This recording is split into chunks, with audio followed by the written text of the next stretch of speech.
ক্ষমতার বাহাদুরি নিমিষেই শেষ। ক্ষমতার বাহাদুরি সবকিছু কেড়ে নিছে কে? আল্লাহ তাআলা। জনগণ ছিল উপলক্ষ। আল্লাহ তাআলার একটা হুকুমে জনগণ জুফরে টুফরে একে মেরে দিল, আওয়ামী লীগ সরকারকে পতন করে দিল। দেশ ছেড়ে যাইতে চাইছিলাম বিজনেস ক্লাসে, এখন পালিয়ে যাইতে হইতেছে পাবলিক প্লেসে। কি আর করার, কপাল কপাল। জনগণের তো আর মেরে কম খাই নাই, তার প্রতিদান এইভাবে দিলাম। বুঝছি আমি। কেমন হলো আওয়ামী লীগের সরকার? কেমন হলো ওবায়দুল কাদের কাউয়া?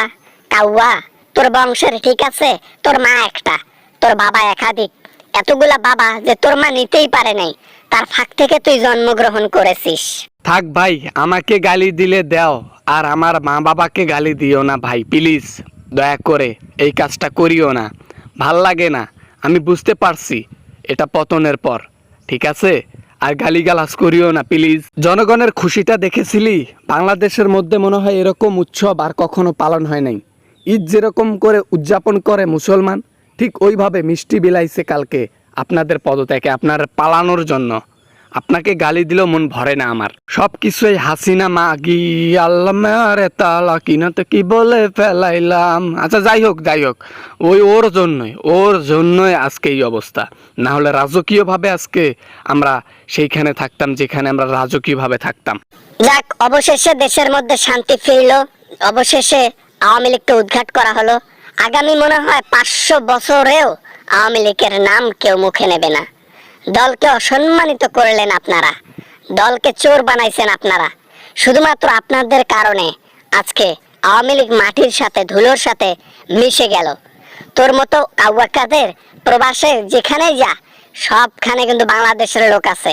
চোখে পড়িস না, পিষে একে মেরে দেবে। কোনো রকমে একটা স্থান খুঁজে নেব, কোনো রকমে জীবনটা কাটিয়ে দেব। যে কয়দিন বেঁচে আছি নামাজ কালাম পড়ব আর দোয়া করব যেন বাংলাদেশের মানুষ অসুখে থাকে। আমাদের সাথে যেটা করছে না, এইটার যেন ফলাফল আরো ভয়াবহ হয়। তোর মতো মুসির দোয়ায় কখনো কি গরু মরবে? শগুনের দোয়ায় গরু কখনো শুনেছিস মরে? হ্যাঁ, তোরা তো শকুন।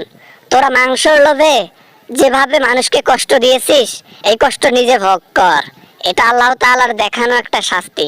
তোদেরকে চাইলে আল্লাহ তাআলা না পালিয়ে দিতে, মনে করো যে জনগণের হাতে মৃত্যুটা দিতে পারতো, দেয় নাই কেন? কারণ তোরা রিয়েলাইজ কর গরিব মানুষের জীবন কেমনে কাটানো লাগে। এখন তো তোদের আর ওই অবস্থা নাই নাকি? এখন ভাত খা দেখি। থাক থাক ভাই, আর গালি পারিও না আমাকে। হইছে, আমার অনেক বড় শিক্ষা হইছে। আমি আর কখনো খারাপ কাজ করব না। যে ধোলাই খাইলাম, এ ধোলাই বাপের জন্মও কখনো খাই নাই। গালি গালাজ খেয়ে জীবনটা শেষ হয়ে যাচ্ছে মানুষের আমার। এটা তোদের প্রাপ্য ছিল। যেভাবে মানুষকে অন্যায় করেছিলি, মানুষের উপর অত্যাচার করেছিলি, নিরীহ মানুষের প্রাণ নিয়েছিলি, এটা তার বিচার। পদত্যাগ এটা সামান্য বিচার, কিন্তু লাইফটা কিভাবে কাটাবে এটা আর একটা বিচার। তোকে প্রবাসীরা খুঁজতেছে, যেখানেই থাকে প্রবাসীরা ধরে মেরে দেবে একেবারে।